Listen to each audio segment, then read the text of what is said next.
झारखंड की राजधानी रांची से एक ऐसा मामला सामने आया है जिसने पूरे राज्य की कानून व्यवस्था, जेल प्रशासन और सरकार की कार्यशैली पर बेहद गंभीर सवाल खड़े कर दिए हैं।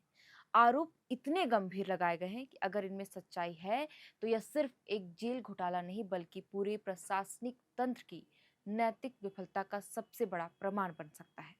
दरअसल झारखंड विधानसभा में नेता प्रतिपक्ष बाबूलाल मरांडी ने मुख्यमंत्री को एक पत्र भेजा है और भेजे गए पत्र में उन्होंने दावा किया है कि बिरसा मुंडा केंद्रीय कारागार के भीतर एक महिला कैदी का यौन शोषण खुद काराधीक्षक द्वारा किया गया और इस शोषण के कारण वह महिला कैदी गर्भवती हो गई। यह आरोप किसी सम्मान प्रशासनिक लापरवाही का नहीं बल्कि राज्य के सबसे सुरक्षित माने जाने वाले संस्थान के भीतर सत्ता के संरक्षण में हुई जघन्य अपराध का है। बाबूलाल मरांडी ने जो दावा किया है कि यह मामला केवल यौन शोषण तक सीमित नहीं है बल्कि इसके बाद पूरे अपराध को दबाने, सबूत मिटाने और दोषियों को बचाने के लिए राज्य प्रशासनिक मशीनरी सक्रिय हो गई है। बता दें कि पत्र में यह भी दावा किया गया है कि जैसे ही यह मामला सामने आया, दोषियों पर कानूनी कार्रवाई करने के बजाय जेल प्रशासन के उच्च अधिकारी, विशेषकर कारा महानिरीक्षक इस पूरे मामले को दबाने में जुट गए। उन्होंने अपने पत्र में यह भी दावा किया कि फाइलों को गायब करने, गवाहों को हटाने, अधीनस्थ कर्मचारियों का मुंह बंद कराने और रिश्वत के माध्यम से पूरे मामले को रफा दफा करने का प्रयास किया जा रहा है। और अगर ये दावे अगर सही हुए तो इसका सीधा अर्थ यही है कि न्याय व्यवस्था के भीतर ही न्याय की हत्या की जा रही है।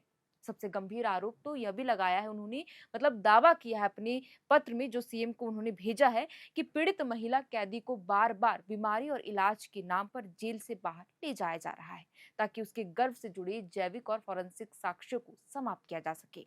यह दावा पूरे मामले को और भयावह बना देता है क्योंकि यदि साक्ष्य नष्ट किए जाते हैं तो यह केवल अपराध नहीं बल्कि सुनियोजित साक्ष्य विलोपन की श्रेणी में आता है।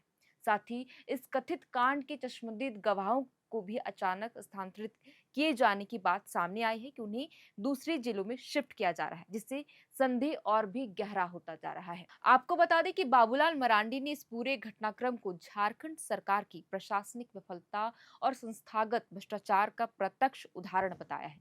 उनका कहना है कि यदि कारा अधीक्षक और कारा महानिरीक्षक पर तत्काल कोई ठोस कार्रवाई नहीं होती है तो यह माना जाएगा कि सरकार खुद इस पूरे प्रकरण में प्रत्यक्ष या परोक्ष रूप से शामिल है।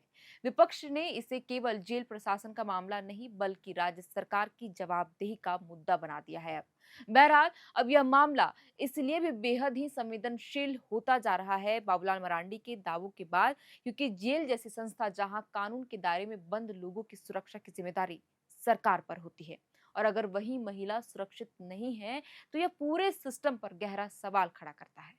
महिला सुरक्षा, मानवाधिकार और प्रशासनिक पारदर्शिता जैसे मुद्दे अब सीधे इस मामले से जुड़ गए हैं। फिलहाल इन आरोपों की आधिकारिक पुष्टि या न्यायिक जांच के निष्कर्ष सामने आने बाकी हैं। जैसे ही मुख्यमंत्री हेमंत सोरेन जांच के आदेश देंगे, कई राज इसमें खुल सकते हैं। लेकिन जिस प्रकार विपक्ष ने इतने गंभीर दावे किए हैं, एक तरह से कहे तो आरोप लगाए हैं, उसने राज्य की राजनीति में बड़ा भूचाल ला दिया है।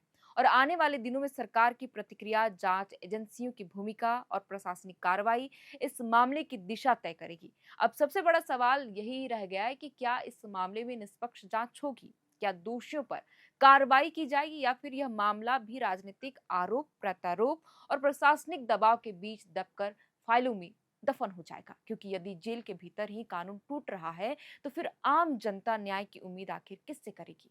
खैर, अब देखना होगा कि बाबूलाल मरांडी के भेजे गए पत्र और दाव पर सरकार कितनी तत्परता के साथ मामले की जांच करती है। क्या वाकई ऐसे कृत्य को अंजाम दिया गया है? आपको क्या लगता है? आप हमें कमेंट बॉक्स पर लिखकर अपनी राय जरूर बताएं। फिलहाल के लिए इस वीडियो में इतना ही। आप देख रहे थे एयर नाउ। मेरा नाम है शरतन। कैमरे के पीछे मौजूद है हमारे सहयोगी अभिषेक मुकुंद। बहुत बहुत शुक्रिया।